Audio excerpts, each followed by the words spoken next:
Salut à tous, Salut. Salut. nous revoilà donc tous les trois pour le dernier épisode de la saison 9 de Doctor Who. Bon, il reste l'épisode de Noël, mais là c'est celui qui finit l'arc narratif en fait de cette saison. Qu'en avons-nous pensé de cet épisode magnifique? Je crois que ça s'entend à ta voix. Voilà, personnellement je suis très dubitatif. Quand je sortais l'épisode, j'étais très mitigé. Et après en avoir parlé, j'étais un petit peu amer en fait, parce que je suis déçu en fait, tout simplement. Il y a des bonnes choses dans cet épisode, il y a des bonnes idées. Moi j'aime bien le fait qu'il essaye un peu de nous prendre à contre-pied par rapport à ce qu'on attendait de l'épisode par rapport à la fin de l'épisode précédent. On attendait un truc un peu explosif, épique, où le docteur qui pète peut-être un câble, tu vois, qui devient peut-être un peu fou, qui aille dans des extrêmes. Et finalement non, dès le départ il est très posé, il bouge, enfin, il attend en fait qu'il se passe quelque chose de la part des Seigneurs du Temps. Donc voilà, j'aimais bien au début cette idée de prendre un peu à contre-pied le spectateur, mais il fallait que ça aboutisse à quelque chose quand même, quoi. Enfin, là, ce qu'on a eu en fait globalement, c'est un épisode d'adieu de Clara qu'on avait eu 4 épisodes auparavant, non même pas 2 épisodes auparavant, quoi. Oui. Donc limite, j'ai envie de dire même l'épisode précédent, c'était une continuité de Dieu de Clara, puisqu'il parlait tout le temps de Clara, il était encore dans son deuil, donc on y était tout le temps. en fait, on a 3 épisodes là, pour la deuil. Clara revient et rediscussion, re-émotion, sauf que du coup ça marche plus, parce qu'au bout d'un moment... Tu crois plus déjà? C'est un peu abusé, c'est-à-dire que c'était déjà... Moi je trouvais que c'était déjà sa mort un peu grandiloquente et tout. Même si je trouvais que ça marchait bien quand même. Ce qui marchait bien, c'était le dialogue d'avant pour moi. Voilà, c'est ça. Il y avait quand même de l'émotion, ça marchait super bien. Bon, je trouvais que après c'était moins bon parce que c'était un peu trop cliché, le violon qui arrive, le machin. Bon. Mais là c'est que ça en fait. C'est que les violons, que les dialogues un peu cucu ou quasi quoi en tout cas. Donc en gros c'est vraiment le principal de cet épisode, c'est ça. C'est encore le dialogue entre Clara et le docteur sur le fait que Clara doit mourir. Et en plus ça finit presque un happy end. C'est pas un happy end mais c'est pas loin, c'est à dire qu'elle va mourir mais en fait elle va pas mourir de suite, t'inquiète, tu vois, ouais. C'est elle va profiter avant bon. Mais y a pas que ça quand même, il y a aussi cette histoire d'hybride qui sous-tend quand même tout le récit. Mais pareil, ça aboutit à rien, quoi. Ouais, c'est un petit peu du vent. C'est même pas s'il existe ou pas au final. Ouais, on a l'impression de se faire arnaquer, quoi, tu vois. C'est le pétard mouillé, comme on disait tout à l'heure. C'est ça, tu attends des infos, tu veux savoir ce que c'est, puis en fait, ben non, voilà, c'est comme ça. Bah surtout qu'à l'épisode précédent, à la fin, le docteur il dit, voilà, l'hybride c'est moi. Alors bon, comme l'a suggéré quelqu'un dans les commentaires, ça pouvait être autant le docteur que Mi, hein, que Achille dire. Le truc c'est que là, on sait pas, et on sait pas si on saura un jour. c'est un peu problématique, quoi. On a l'impression de se faire avoir, en fait. C'est ça qui est... On nous promet des choses qui n'aboutissent pas. Voilà. Un autre truc un petit détail aussi que j'ai trouvé bizarre, c'est quand il est dans le restaurant qui parle à Clara, donc, il dit oh mon Tardis, à Londres, quelqu'un l'a récupéré, il est plus là. Mais comment il sait? Il n'est pas retourné à Londres. Il était à Londres. Il est rentré dans la ruelle. Ensuite, il a passé 4 milliards d'années sur Gallifrey. Il revient en Amérique. Il reste en Amérique dans le restaurant. Et puis il sait qu'à Londres, son Tardis, il est plus là. T'as des dons de divination maintenant? Non, il est parti à Londres et puis il est revenu. Mais, enfin, mais comment il n'a pas de Tardis? Ouais, et je crois pas qu'il ait d'argent sur lui. Et pourquoi il serait revenu, quoi? Et comment il a récupéré sa guitare? Il arrive dans une voiture. La guitare, ils ont pu lui laisser à la limite, quoi. Il arrive dans une voiture aussi. D'où il la sort, cette voiture? C'est la voiture qu'ils ont dû récupérer, je ne sais pas où. En tout cas, il y avait un mec là, tu sais. Ouais. C'était la même voiture? J'ai pas eu l'impression que c'était la même. Je sais plus. Non, c'est pas la même voiture. C'est que la voiture du mec, c'est une voiture normale. Et lui, c'est un pick-up qu'il a. Oui, et toi, Anne-Marie, sinon, bon, on sait que t'as pas trop apprécié non plus. Non, j'ai pas vraiment. Là, en deuxième vision, c'était pas mieux, mais un peu moins pire que la première, comme tu dis, j'ai vraiment eu l'impression de me faire avoir, enfin voilà, quoi, c'est cette impression-là. Et aussi, un truc qui m'a énormément dérangé, c'est le fait que, bon, depuis la saison 7, depuis en fait, qui sait que Gallifrey n'est pas détruite, mais dans une... Depuis l'épisode de 50 ans, quoi, voilà. l'épisode spécial.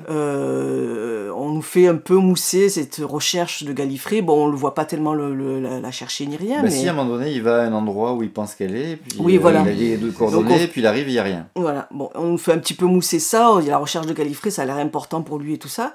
Et finalement, dans cet épisode, on se dit, ouais, chouette, il arrive sur Gallifrey, surtout à la fin de l'épisode dernier, on voit la citadelle et tout. Bon, c'est déjà un peu décevant qu'il la trouve comme ça, qu'il soit parti à sa recherche, voilà. Ouais, bon. Personnellement, bon. Bon, ça c'est à la limite, bon, mais on ouais, se dit, ouais, chouette. C'est quand même content qu'il retrouve voilà, Gallifrey. Chouette, il arrive sur Gallifrey, et puis en fait, finalement, cet épisode, il en fait rien de Gallifrey. Il en fait rien parce que ça tourne autour de Clara. Et du coup, ce moment où il arrive sur Gallifrey, où il retrouve enfin Gallifrey, que j'attendais beaucoup, tout d'un coup, voilà, c'est... Mouillé, alors le début, oui, voilà, pétard mouillé. Alors le début, oui, avec le fait de tout ce truc là, qu'il attend que les seigneurs du temps réagissent, tout ça. Bon, justement, on a l'impression qu'il va se passer quelque chose, tout ça. Après, il se retrouve dans la salle où il parle de l'hybride et tout. Hein. Et puis là, tout d'un coup, on se rend compte qu'en fait, son seul but, c'est juste de sauver Clara, que cette histoire d'hybride, il a... Il a menti. Oui, il a menti, c'est une espèce d'appât pour accrocher les seigneurs du temps et arriver à ce truc-là, c'est-à-dire pouvoir récupérer Clara au moment où elle va être tuée. Voilà, c'est que ça. Donc en fait, pour moi, c'était super décevant d'en arriver à ça avec toute... En fait, on aurait pu avoir la même chose sans Gallifrey, en fait. Juste oui, d'avoir mis Gallifrey, c'est juste... Ça fait plaisir, c'est sympa, mais... Vu l'attente qu'il y avait, avec cette retrouvaille de Gallifrey, c'est quand même super décevant. C'est très très décevant, ça m'a beaucoup déçu. Bon, voilà. En plus, l'épisode précédent, on pensait qu'il allait vraiment y avoir une confrontation, qu'il allait y avoir quelque chose. Quoi. Il allait se passer vraiment un truc... C'est très soft. Ouais. Mais en plus, moi, ça m'emmerde un petit peu cette histoire de Gallifrey, parce qu'ils disent dans un épisode à un moment donné que... non, le docteur dit à un moment donné que Gallifrey en fait se cachait vers la fin des temps, vers la fin du temps, oui. Et donc c'est pour ça qu'il la trouvait pas en fait, mais ça veut dire qu'ils sont sortis donc de l'espèce de bulle temporelle dans laquelle il les a mis pour les sauver de la guerre du temps. Ils ont trouvé une astuce pour sortir, bon, on sait pas laquelle, il a pas demandé, bon, ok, mais dans ce cas-là, ce que je comprends pas, c'est qu'ils savent que dans l'épisode spécial 50 ans, donc il leur a sauvé la vie en les mettant dans cette bulle temporelle. Et ensuite, eux, ils se planquent. Ils vont pas voir le docteur, ils disent ah merci docteur. Tu vois, au fait, on s'en est sorti. Soyons copains. Au contraire, ils arrivent et tout à coup, ils l'enferment dans ce truc, un truc de fou où il reste des milliards d'années. Je sais pas, je comprends pas, je comprends rien à ce qu'ils font en fait. Tout le plan qu'ils montent pour savoir quel est l'hybride. Et même quand il leur dit, et pourquoi vous m'avez pas posé la question ? Voilà, tout simplement. Ben oui, pourquoi vous lui avez pas posé la question ? Déjà, c'est la première chose à faire, je sais pas. Tu peux monter un plan s'il refuse de te répondre, mais pas. Si c'est un ennemi. Mais c'est un trublion, mais c'est pas un ennemi, quoi, le docteur, à la base. Quoi. Dernière nouvelle, il aura sauvé la vie, quoi. Donc, même si peut-être qu'il s'entend pas bien avec certains, je veux bien, mais bon, on peut quand même discuter, quoi. Donc, ouais, c'est un peu tiré par les nouilles. Qu'est-ce qu'il avait rajouté ? Il avait rajouté par rapport à Rassilon. Peut-être un truc... Oui, moi, quelques petits détails sur Rassilon. À un moment donné, il dit « je suis le ressuscité ».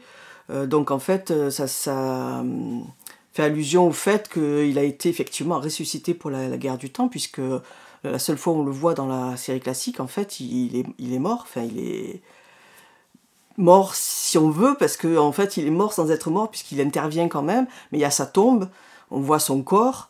Donc il intervient, mais du point de vue, du point de vue esprit, pas en réalité, pas en tant que personne vivante, quoi. Et c'est l'ancêtre, celui qui a créé avec Oméga la Société des Seigneurs du Temps. Et donc, effectivement, il y a aussi, à un moment donné, il dit c'était quelqu'un de bien. Donc, en fait, c'est un peu le créateur de leur société. Donc, effectivement, c'était quelqu'un de bien. Et bon, il a été apparemment extrêmement changé par la guerre du temps, puisqu'on l'a déjà vu, on a déjà vu ça dans The End of Time, où on a affaire à un Rassilon un peu comme celui qu'on voit là, quoi, qui est pas spécialement... Très cool. Voilà. Qui est un peu extrémiste, ouais. Alors que dans la série classique, la seule fois où on le voit, c'est dans The Five Doctors. C'est quelqu'un qui a l'air d'être très sage, très... voilà. Oui, Sylvain, donc... les incohérences, toi c'est ta spécialité. Ah oui, moi je trouve qu'il y a pas mal de petites incohérences aussi, j'en ai noté plusieurs. Alors, on va peut-être pas les énumérer, parce On qu'on va a pas déjà les passé énumérer, un petit peu de temps. Parce que ouais. la vidéo va être longue, mais c'est un défaut supplémentaire. C'est des petits trucs qui gênent pas vraiment l'épisode, mais que je comprends pas pourquoi ils les font en fait. Parce qu'ils les ont clairement fait volontairement, mais que ça n'a pas de sens, c'est juste incohérent. Est-ce que tu penses par exemple au fait que les deux humaines puissent conduire le TARDIS?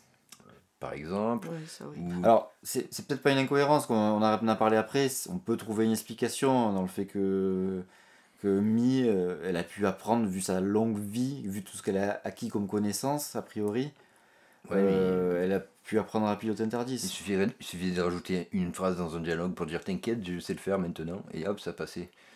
Il y a aussi le coup du tournevis, Sonic qui s'envole quand il se crée, je sais pas pourquoi, enfin voilà. Ouais. Des petits trucs comme ça. C'est des petits trucs, c'est vraiment pas gênant. C'est pas en soi dans l'épisode. gênant, c'est pas vraiment incohérences, mais on se dit mais pourquoi en fait. Mais pour moi, ça vient se rajouter un peu au reste, du coup. Il y aurait pas eu de problème au reste. C'est toujours pareil, comme on l'a dit plusieurs fois. C'est que quand tu n'aimes pas un épisode, après tu grattes tous les trucs qui t'énervent. Quoi.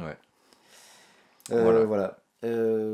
Écoutez, donc on est un petit peu déçus de cette fin de saison. On espère que l'épisode de Noël sera mieux que le précédent, parce qu'on n'avait pas trop aimé. Ouais. Je sais pas si toi t'avais aimé l'épisode. Pas vraiment. Ouais, pas trop. Donc voilà, on croise les doigts et puis on vous dit à Noël, bonne fête et à bientôt. Allez, ciao. Ciao. Au revoir.